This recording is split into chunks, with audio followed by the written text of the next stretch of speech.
ذلت، رسوائی اور ہر ماس پر عبرتناک شکست بھارت کا مقدر بن چکی ہے۔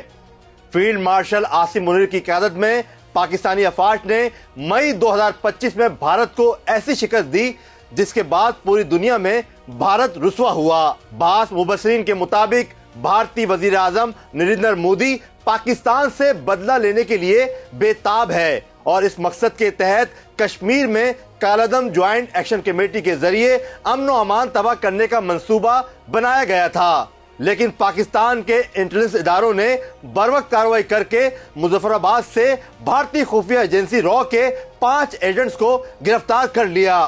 سیکیورٹی ذرائع کے مطابق گرفتار را ایجنٹ سے اسلحہ، دستی بم، مواصلاتی آلات اور اہم مقامات کے نقشے برآمد ہوئے۔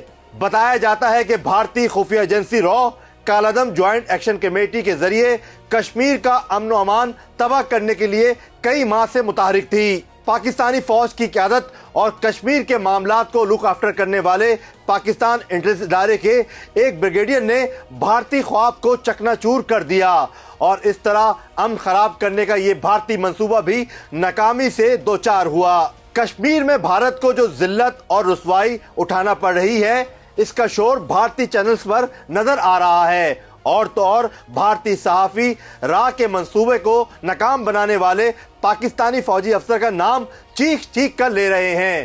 اس ویڈیو کلپ میں آپ بھی دیکھیں۔ اس نے کہا کہ اس کا لکشیہ نئی دلی ہے، بھارت ہے، اور اسی کے نیترتو میں یہ پورا آپریشن چلایا جا رہا ہے۔ عاصم منیر کا یہ خاص آدمی ہے، اسپیلنگ ہے بریگیڈیئر فیک، FAIQ، ایوب کا تو پتہ ہے۔ بہت سارے جو لوگ اس کو نہیں۔ کشمیر میں یہ کامیابی اور امریکہ ایران کی جنگ بندی اور امن معاہدہ کروانے میں سب سے اہم کردار کرنے والے فیلڈ مارشل عاصم منیر نے پاکستان دشمن اور مودی سرکار کی راتوں کی نیند اور دن کا سکون برباد کیا ہوا ہے۔